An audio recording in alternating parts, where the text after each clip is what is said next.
Hey, how's it doing? Thanks for downloading the show. Welcome to Garden Fork Radio. It's eclectic DIY. It's me and my friends talking about what we hope you might find interesting in the podcast. Today, my friend Bob is here. Bob is a former telephone lineman, and we're going to talk about all sorts of whack stuff that's happened to him in his life. So, hey, Bob. How you doing? I have no complaints. I'm above the grass. Oh, well, that's always good. You know, when I say that to people, they kind of pause for a minute and then they go, yeah. Yeah, you have to think about it. Rick. Yeah, it's like, it's better than the alternative. So, yeah. That's like Rick. I call him Rickipedia because, in my opinion, he knows everything. So you were a telephone lineman. Was that your whole career or part of your life? Or? Well, it was how I started out after I got out of the military. I became a telephone lineman, and I did that for, 10 years. And then for more money, I got promoted and went to cable splicer and did all that type of work. But lineman was a very, very unique job.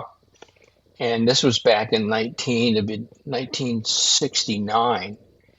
So you're talking about old time linemen. Very analog. Didn't have a lot of, yeah. Didn't have bucket trucks. Didn't have a lot of the modern equipment. Didn't have any of the modern equipment. And just to give you an example, when I went to climbing school, I went and was on the last 2 days of climbing school.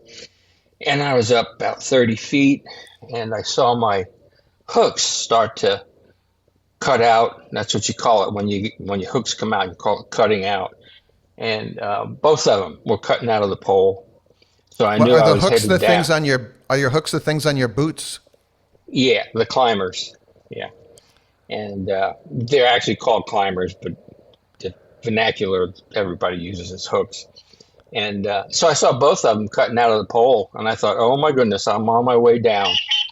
And fortunately, I had my Army field jacket on, and I grabbed the pole and I hugged it, and I looked like a bear cub climbing a tree because I was totally wrapped around it.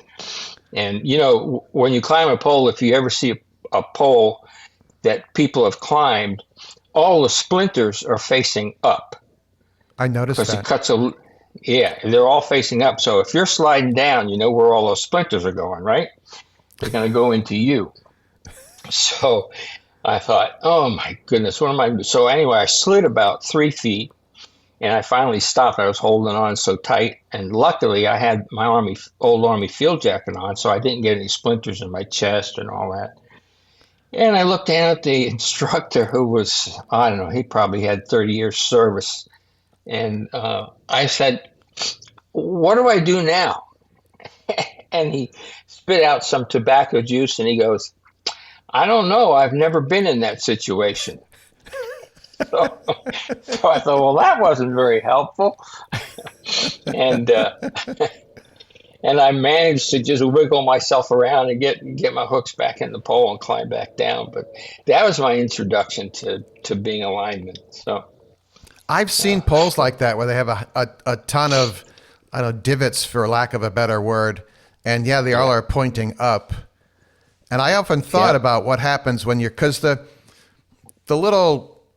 pointy part of your hooks or climber is sticking out is not, maybe they're 1.5 inches long, if that, About 1.5 inches. They're not, for telephone and power people, they're about 1.5 inches long. If you see an arborist, their climbers are quite a bit longer because they have to get through the bark of the tree. Yep. So, yeah. But and these were, it was. Go ahead. So these were. I was just going Okay. I'll explain. Right, I'm going to ask you a question. Yeah. So basically, the climbers were part of an aluminum or metal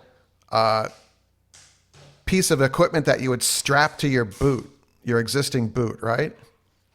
Well, it was all steel, and it would be like a stirrup on a saddle, Uh-huh. where you have a metal bar that goes underneath the sole of your foot, and the bar extends up the side of your calf, and you strap it to your calf and you strap it to your foot, and then the actual part that enters the pole is comes off of that metal strap going up the side of your leg.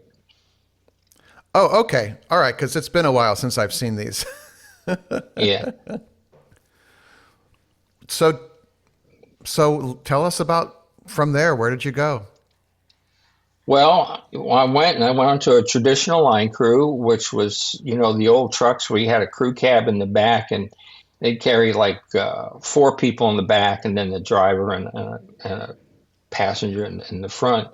And we went out and this was south of Miami, and back in 1969, Miami was not like it is now. It was really kind of Miami itself was relatively small, and south of Miami was like being way out in the country. And Huh. we were putting up a lot of poles. They didn't bury much cable back then, so it was mostly all in the air because it was a lot cheaper. And you would go out all day long, just going up and down poles, drilling holes in them, adding the brackets and all the stuff, and then you'd be putting up strand and then pulling cable along on the strand. So it was just all day long, and it gives you good experience for job planning, because especially when you're a new lineman, if you climb the pole and you haven't brought everything you need with you, Yeah. no one was going to toss it up to you. No one was going to let you lower a hand line and tie it back. You had to come back down, go to the truck, get it, climb back up. And you just learn that to anticipate everything you need, plus whatever you think you might drop, you bring extra. So it was very good, because then throughout the rest of my life, it taught me plan ahead. If I'm Yeah. going to go in the attic, make sure I got everything that I need in the attic, and then some stuff. And so it was a good job learning that, but I didn't like going through the hazing portion. When you first get on the crew, they didn't do this stuff 10 years later, because OSHA came along and they got really serious about all the safety. And so they took me out into an area, kind of a wilderness area, and there's in South Florida, there's a lot of canals that they dug to drain the Everglades. Yep. And over certain canals, the lowest spot on a cable going across the canal had to be 40 feet above the highest level of the water. And now, some of these canals, to me, they look like you could hardly get a canoe through them. But for some reason, it had to be 40 feet over the center of the canal. So you figure the sag in the cable on each side, to be 40 feet, you had to be maybe 50 feet where the cable was attached at the pole. Yep. And the bigger the cable is, the heavier, the greater the sag. So you had to go up even higher than that. So I went on up the pole. They said, go up there and check this. And it was just a ruse to get me up there. So I get up, I safety off, and it's another experienced lineman comes up behind me. And I'm thinking, well, what are you doing here? I don't need you. And he said, well, I need to come up and make sure you're going to be okay. So I said, okay, that's pretty nice of you. So he, so I'm on one side of the pole and he's on the other, and I hear him hammering something. And I'm thinking, what are you doing?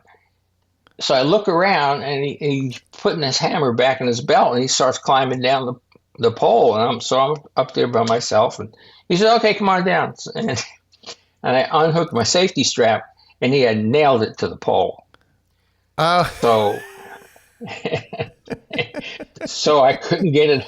I couldn't get it undone, and I had to undo my safety strap, go around to the other side of the pole, and pull all the nails out of this thing. Now I'm not safetied off. I'm just holding on with one hand because I'm using the other hand to pull the nails out of this thing. So that was the kind of stuff that went on for hazing. And of course, if you got caught doing that stuff nowadays, they would have been fired. But everybody thought that was how you taught new linemen to work back then. Oh, jeez. So yeah, I know. And this was all before OSHA came about. I think OSHA started in 19. President Nixon signed that thing. I think it was 1971 or 72. But they really didn't get started for like 4 or 5 years later to get everything up and running, and that changed the whole aspect of working those kinds of jobs. Now AT&T, I worked for Southern Bell at the time, which is all part of AT&T, and they were very safety conscious. I mean, they had procedures for every little thing you could imagine in any job they had. I mean, they had procedures for the cleaning people on how to clean the toilet properly. So I Oh, mean, wow. yeah, I know. And let me turn my phone off here. And so if you followed all the safety practices, you'd be totally fine. But, in actuality, we didn't always follow those practices. So, That happens. but yeah, yeah. And, I've seen people cut out and slide all the way down the pole. And man, oh man, they get filled up with splinters and all Ugh. kinds of stuff. And yeah, then back then, you had a group of maybe 6 guys out there, and they're all set up for the whole day. And you come down with splinters, and they would just lay you down on the ground, take a pair of needle nose pliers, and start yanking them out of you.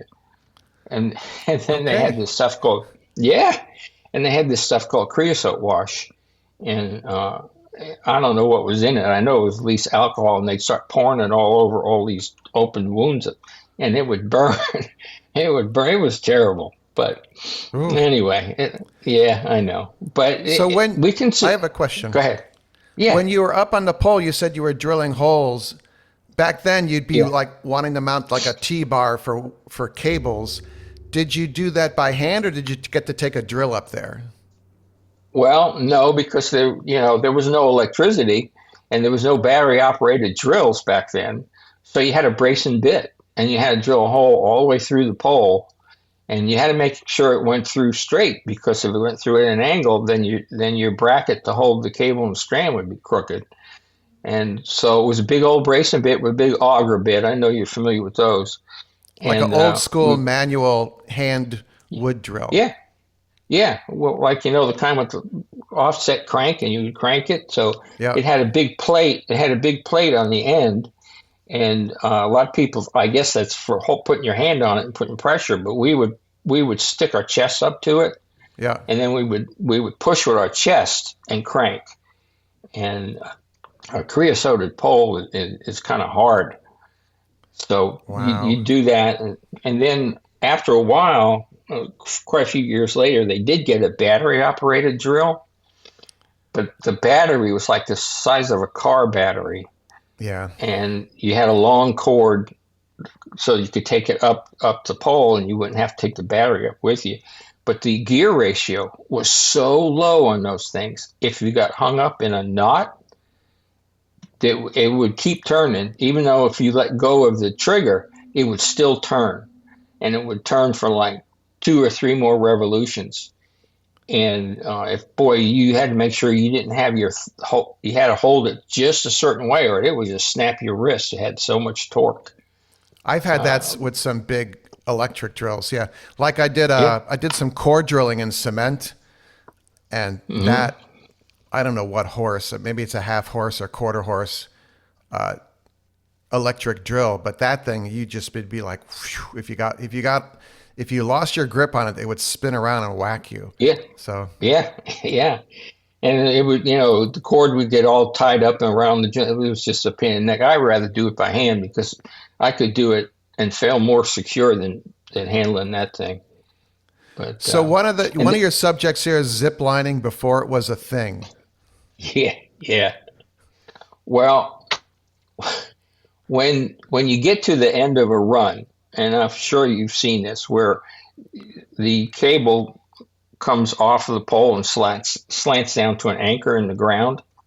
Right. It's Well, a spun wire. It looks, I'd call it aircraft wire, but it's a high strength cable yeah, drill, not, well, let's like hammered into the ground or tied to a tree or something.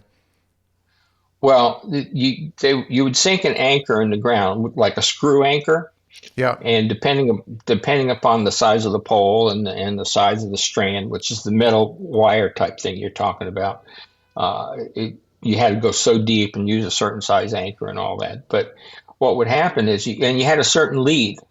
Depending how high it was, the anchor had to be so many feet away from the pole, and that's Right. so because you want the pole to have no strain on it whatsoever. The pole is just to hold it up in the air, not to hold it laterally. And what we used to do was, in order to come down, we'd wrap a rag around the strand, and Yes. then we would unbuckle. And instead of climbing down the pole, we would just slide down the guy wire. And the first time I did that, I was watching the old lineman do it. And the first time I did that, I thought, well, that's pretty neat. I'm going to do that. Only I didn't have a rag, but I did have a pair of leather gloves that I had from when I was in the Army. And, they were more like dress gloves, not work gloves. Oh, Well, about halfway down, guess what happened? I burned through the material. And then I was like barehanded going down the rest of the way. So that was a fun ride, but we used to do that all the time. hey, real quick, we all know that Eric has an Amazon store on Amazon. If you want to start your shopping there by going to our landing page, they call it storefront, they call it, amazon.com/shop/garden fork. Check out the tools I suggest, generators, winter must-have stuff. We get a little finder's fee for that too. Helps pay the bills. Super appreciate it. Make sure to shop local. Go to your local hardware store, okay?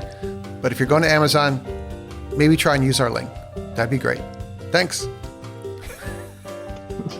And then there's one here that says, things you see from a pole you should have never seen.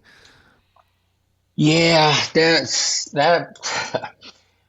After We I don't was need to on go. that, We don't have to go into what? detail No, necessarily. no. I'm not gonna. No, I would not go into detail.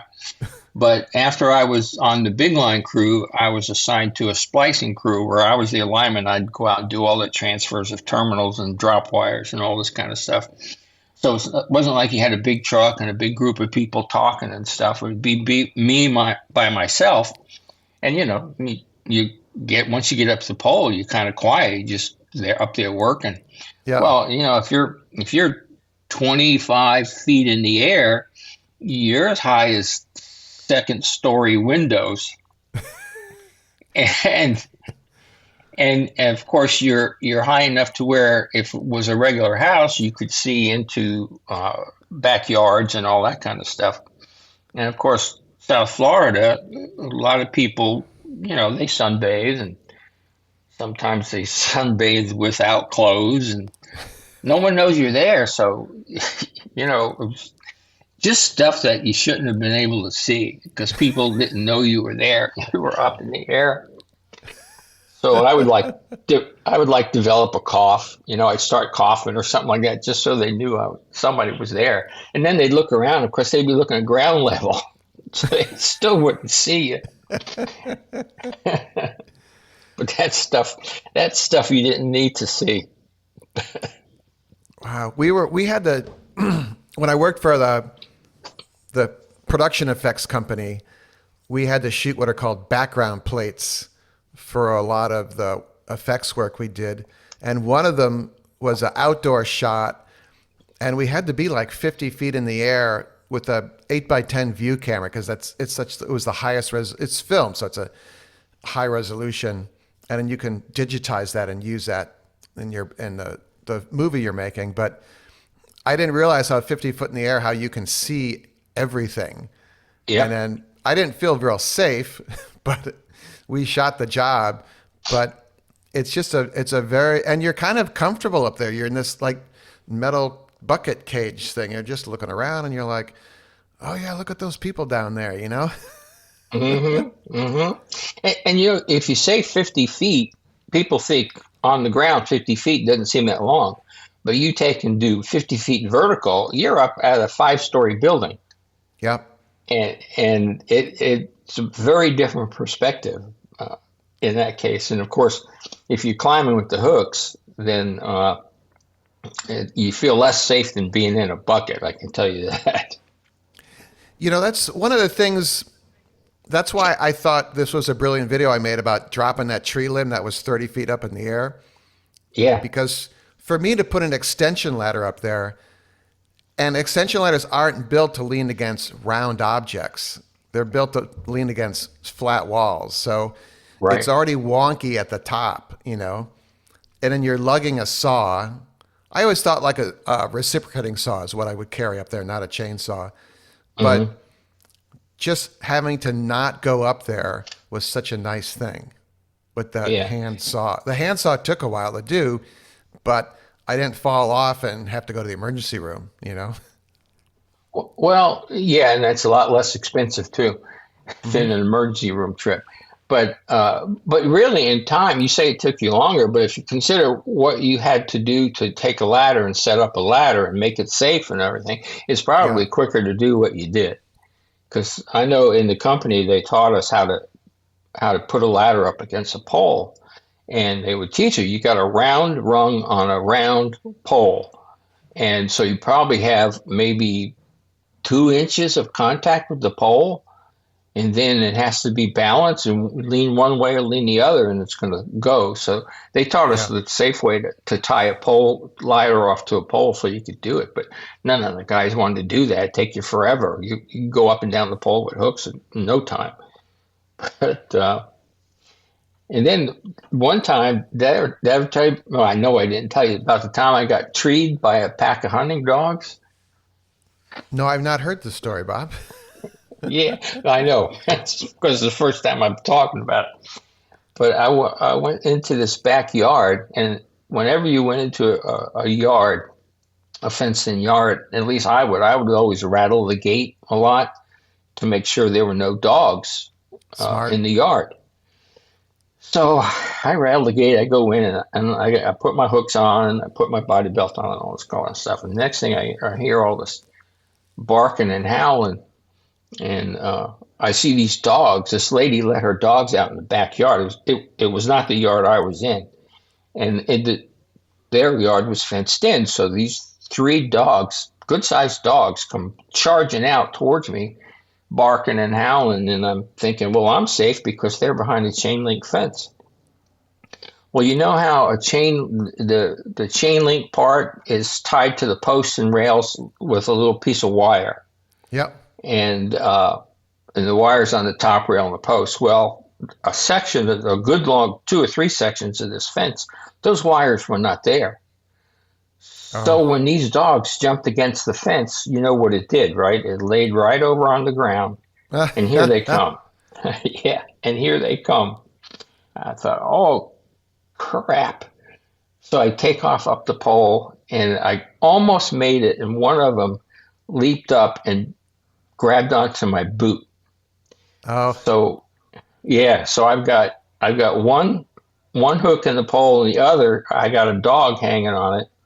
And you know how dogs, when they're tugging on something, you lift them up, they'll shake and wiggle back and forth. Well, that's what he was doing, and I couldn't get him off my boot. And I'm thinking, oh man, what am I going to do? So the lady, she sees this and she starts screaming for the dogs to come back. And of course, once their weight was off of this chain link, you know what the chain link did, right?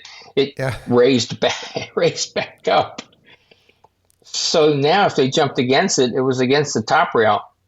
It wouldn't go down. So now they're stuck in the yard with me. I got one on my foot, wiggling and shaking. I'm thinking, oh man, this is not good.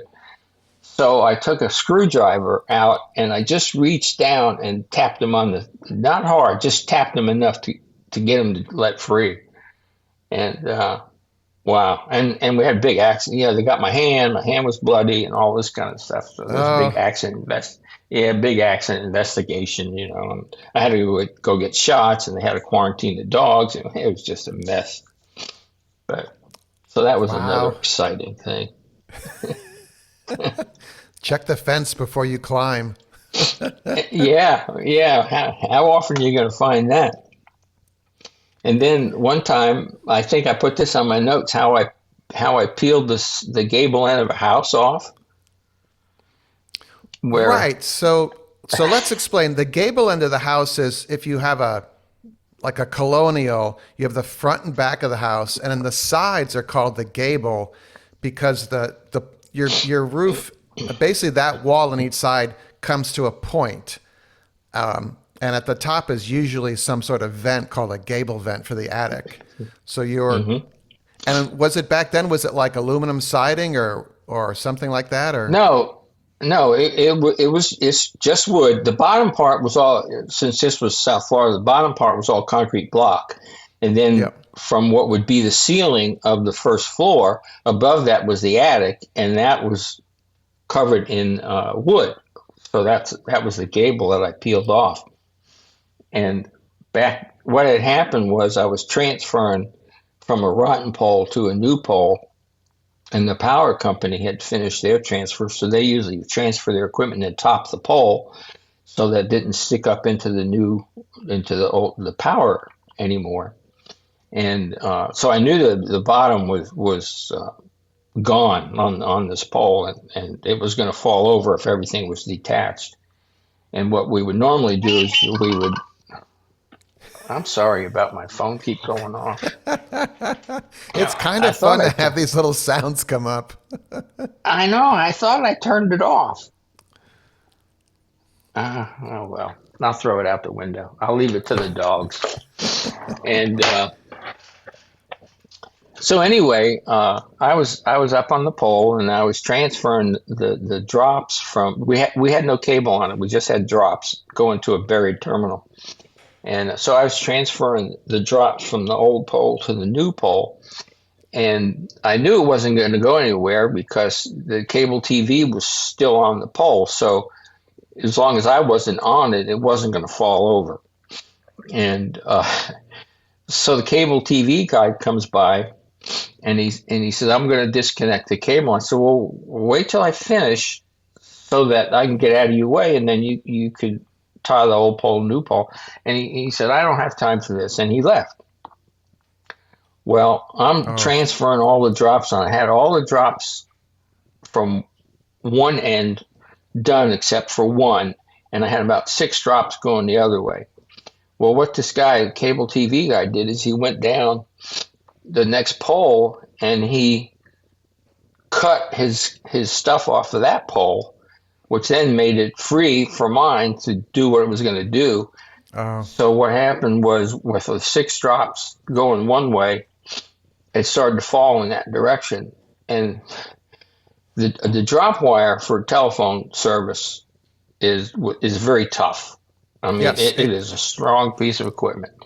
That's the And wire that goes from the pole to the house. correct.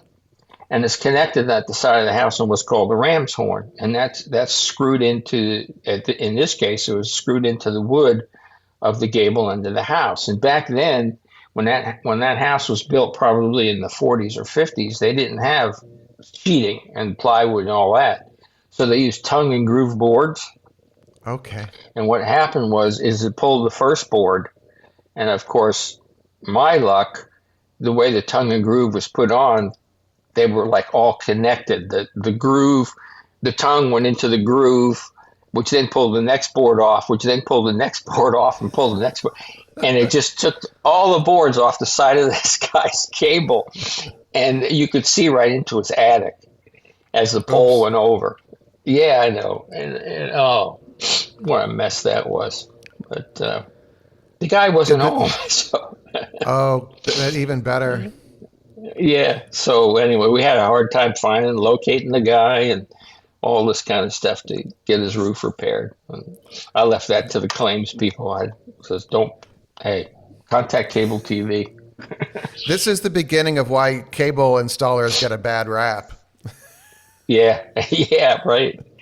But I looked at that and it was like, oh my goodness. And it didn't just come off in an instant. It was like click, click, click, click, click, click as each board popped off the thing. Oh, nice. Oh, yeah. Did it go in slow motion or was it in regular motion? It, Well, it wasn't really slow motion, but it wasn't like it happened instantaneously. It just because I just stood there and watched each board come off individually. Yeah. Uh-oh. When you're working in the public and doing something different almost every day, it's an adventure. Well, cool. I think people have probably got to their destination for the podcast. Yeah. Yeah. And then also, guys, if you want to, I don't know if you've heard it or not, but Bob was on talking about driving a tank. There were some nice stories there as well. For the after show, which is for the supporters of the Garden Fork Radio and the YouTube channel, it's called Patreon. If you want to check that out, it's basically kind of like the PBS model of support. You know, it's a monthly thing. So I ask for a cup of coffee a month, and you get all sorts of extra stuff, which Bob can attest to. Instead of posting on Instagram and Facebook now, I just post stuff to the Patreon page, and it will show. You can get an app for it, or you can get emails. And a lot of it is patron, supporters only. But I also put a bunch of stuff for what publicly people can look at because they get an idea of what Eric's brain dumps are like. Bob is a patron, and Bob was saying nice things about my post, so you could say that again now, Bob. Well, I was just talking about how not just your posts on Patreon, but I've been watching your videos for a long time, and I was saying that one of the best things I ever got from it to help me personally was the done is better than perfect. Yeah. Because I was kind of like a perfectionist in everything I did, and it just delayed me and drove me crazy. And it was mostly stuff that I could see and notice, and nobody else did either. Anyway, so that was one of the best things I got out of it. You're not the only person that has said that. So yeah, I did not invent the phrase. No, but you invented it for me because I never heard it before. I think Teddy Roosevelt, I don't know if he originated it, but he's often, I see his name next to it when I see it in different places. So really? Yeah. I sent you a couple Teddy Roosevelt sayings. Yes, you have. I like that. Yeah. I like that. It's never anything doomy when you email me, which I like. So yeah. Well, there's enough gloomy stuff in the world. Yeah. So in the after show, Bob and I are going to talk about a Netflix documentary we both watched, which I put in the email newsletter a couple weeks ago. There's a link to sign up for that as well in the notes here. And it is this whack story. I'm just going to read the Wikipedia summary. If you go to Wikipedia and read this, don't read the whole thing because it will ruin the show for you. What's it called? What are that called? When you tell them how the show ends and you have to alert people not to listen. Yeah. Whatever that word is called. Spoiler alert. Spoiler alert. Right. Okay, so The Kings of Tupelo is a crime drama documentary series that weaves together a complex narrative involving a small town feud, internet conspiracy, Elvis impersonation, black market organ trafficking, and a presidential assassination attempt that all takes place in Mississippi around the town of Tupelo. And I first started to watch it and I was like, what is this? But so in the after show, we're going to kind of brain dump about our thoughts about that. And I'm going to make this after show available to everyone that wants to listen to it.